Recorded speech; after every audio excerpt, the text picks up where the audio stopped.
Hello everyone. आज जो हमारा प्रोग्राम हम करेंगे सी लैंग्वेज के बारे में। आज जो हम बात करेंगे उसमें हम देखेंगे कि कैसे जो हमारा सी प्रोग्रामिंग लैंग्वेज है उसमें हम 2 नंबर को कैसे ऐड किया जाता है। ये वेरी सिंपल प्रोग्राम है गाइस। जब भी आप एग्ज़ाम में करोगे बीसीए में ज़्यादातर होता है कि प्रोग्राम आ जाते हैं तो वहाँ पर आप सिंपली ऐसे वर्ड लिखोगे, क्योंकि वहाँ पर क्या हमारे पास टाइम भी बहुत कम होता है।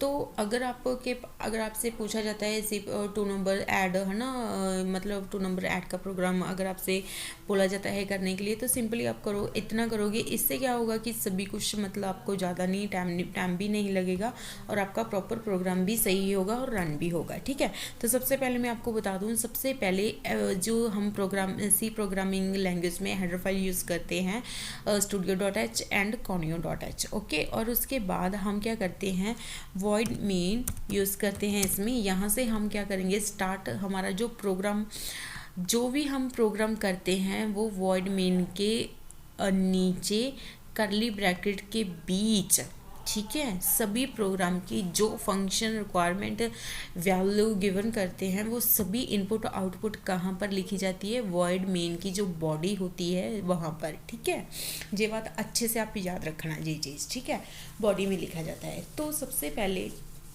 हमने क्या किया, जो इंट टाइप की वैल्यू गिवन की, ये इंट टाइप्स की वैल्यू है।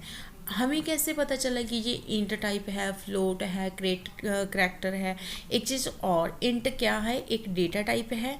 हमें पता चलता है जो हमारी वैल्यू है एक्चुअल में वो कौन सी टाइप्स की है, इंट टाइप की है, फ्लोट टाइप की है, करैक्टर है, स्ट्रिंग है, अदर टाइप्स, बहुत सारी मैनी टाइप्स होती हैं। ठीक है, तो अभी आप सोचते हैं इंटीजर टाइप्स कौन से होते हैं, फ्लोट का क्या मतलब है, करैक्टर का क्या मतलब है। गाइस, जैसे जैसे आप सी लैंग्वेज को आप रीड मतलब पढ़ते जाओगे, इसके बारे में आपको नॉलेज लेते जाओगे तो आपको ये सभी चीज़ें बहुत ही अच्छे से अंडरस्टैंड होंगी।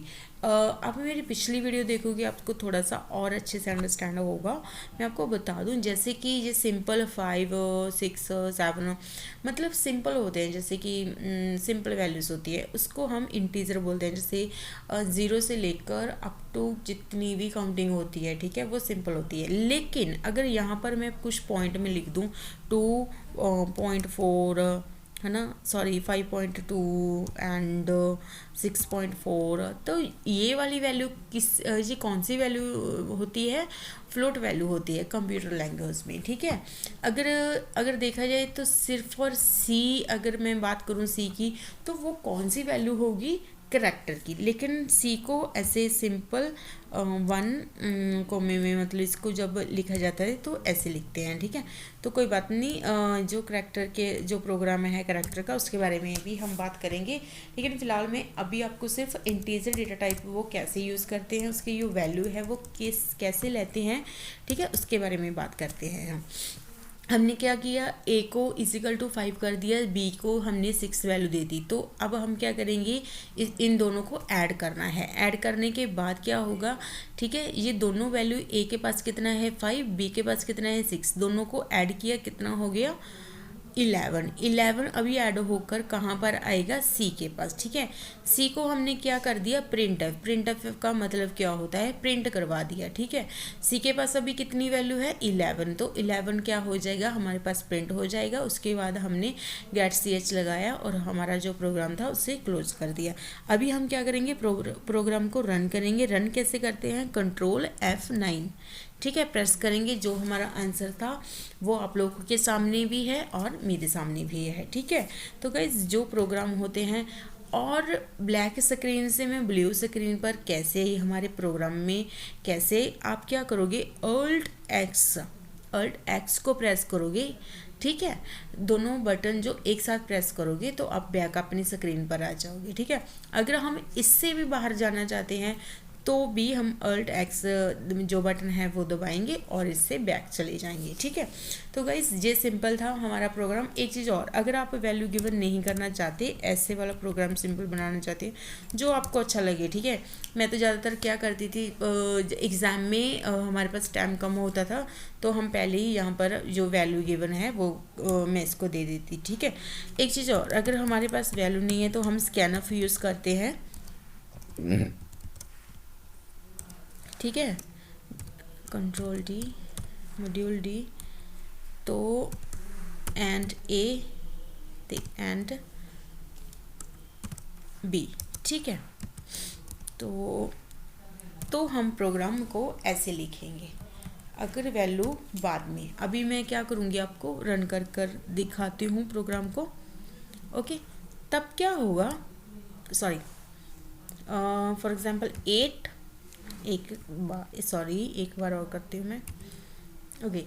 8 राइट, एंटर 9, कितना हो गया अभी आप ही सोचो, लाइक 17 राइट, 17 आंसर हमारे पास 17 आया। ऐसा होता है। तो जहाँ पर हमें यहाँ पर वैल्यू को देना पड़ा, ठीक है। और अगर आप ओके, बैक स्क्रीन आने के लिए अगर आप सिंपल एंटर भी दबाओगे तो भी ये बैक आ जाता है, कोई ज़्यादा बड़ी बात नहीं है। जो सभी चीज़ें आपको याद रखनी होगी, डरने की ज़रूरत नहीं है कि ब्लैक स्क्रीन आ गया, अभी हम बैक कैसे जाए, जहाँ कुछ भी, ठीक है, ओके। तो ये सभी चीज़ों का आपने ध्यान रखना होगा। ये सिंपल प्रोग्राम है, ज़्यादा टेंशन लेने की ज़रूरत नहीं है। तो आपको अच्छे से देखोगे, याद रखने में भी ज़्यादा कोई प्रॉब्लम नहीं है। कुछ बच्चों को होता है कि ये इतना बड़ा क्या है ना, ज़्यादा टेंशन लेने की ज़रूरत नहीं है। तो प्लीज़ आप अच्छे से देखो इसको, अच्छे से अंडरस्टैंड, ओके। एक चीज़ और मैं बताना देना चाहती हूँ कि जे वाला जो प्रोग्राम है, सबसे पहले हम क्या करते हैं, इसमें हेडर फाइल यूज़ करते हैं। इसकी डेफिनेशन भी अगर आप लोग को नहीं लिखनी हो, सिंपल आप लोगों को क्वेश्चन आता है कि write like program two number add कैसे करते हैं, ठीक है, ऐसा क्वेश्चन समथिंग लाइक आपको क्वेश्चंस आते हैं। तो आप सिंपली क्या करोगे, सबसे पहले जे वाला प्रोग्राम लिख दो, ठीक है। आपको डेफिनेशन याद करने की, इंग्लिश याद रट्टा फ्राई करने की ज़रूरत नहीं है। आप क्या करोगे, सिंपली लिखोगे कि सबसे पहले हम क्या करते हैं, सिंपली टू, इसमें हेडर फाइल्स यूज़ की जाती है, कौन सी studio.h, conio.h, ओके। और उसके बाद जो हमारा वॉइड मेन है वो स्टार्ट होता है, उसमें हम क्या करते हैं, जो भी हमारे वेरिएबल्स, वैल्यूज़, स्कैनफ, प्रिंटफ होता है, वो सभी हम क्या करते हैं, जो मेन बॉडी होती है उसके अंदर ही ये सभी लिखा जाता है। मैं आपको अभी डेफिनेशन भी दिखाऊंगी, उसमें यही सब कुछ लिखा होगा, ठीक है। एक मिनट में अभी आप लोगों को दिखाती हूँ, इसकी डेफिनेशन भी दिखाती हूँ, जहाँ पर सेम टू सेम यही सब चीज़ें लिखी हुई है, ठीक है। ये देखो, we will enter two programs to find the sum of two integer numbers entered by user, right.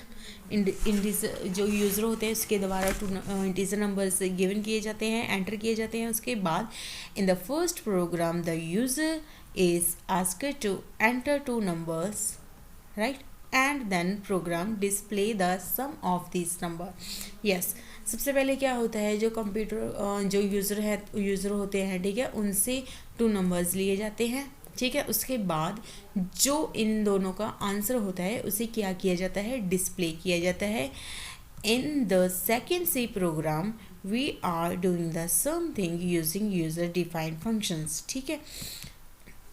Example, program to add number integer, जो इंटीजर के टू नंबर्स हो उन्हें कैसे ऐड करते हैं। To read the input numbers we are using scanf function and then we are using printf function to display the sum of these numbers। yes, देखो ये क्या बोल रहे हैं कि जो हमारा scanf है उसे हम क्यों यूज़ करते हैं, इनपुट के लिए। जो हमारा printf है उसे हम क्यों यूज़ करते हैं, डिस्प्ले भी बोल सकते हैं, आउटपुट के लिए भी, ठीक है। The module D use in scanf and printf। yes, हमने module D scanf में भी यूज़ किया था, df में भी यूज़ किया था। Function is the forget guys, मैंने आपको पहले ही बताया था, ठीक है, कि सारा जो भी आपको स्पेशल याद करने की ज़रूरत नहीं है, ठीक है। जिस सेम अगर आपको प्रोग्राम अंडरस्टैंड हो गया तो समझो जो इसकी डेफिनेशन है ना वो आपको ईजिली अंडरस्टैंड होगी। और क्या बताया इन लोगों ने कि int data type in C programming language ਦੇ ਵਿੱਚ हम क्या करते हैं, यूज़ करते हैं, ठीक है। तो सिंपली मतलब यही सब चीज़ें थी जो मैंने आपको मतलब प्रोग्राम में बताई। तो गाइज़ आई होप आपको सिंपल जो ये प्रोग्राम था इंटीजर का, 2 नंबर इंटीजर के जो 2 नंबर थे वो कैसे ऐड करते हैं वो अंडरस्टैंड होगा। नेक्स्ट वीडियो में हम मिलते हैं लाइक फ्लोट जो वैल्यू है वो कैसे यूज़ होती है, इसका क्या मीनिंग है, ठीक है, कैसे यूज़ करते हैं, कैसे लिखते हैं, उसका प्रोग्राम करेंगे। तो तब तक के लिए अब प्लीज़ ये वाला वीडियो अच्छे से देखो। Bye bye.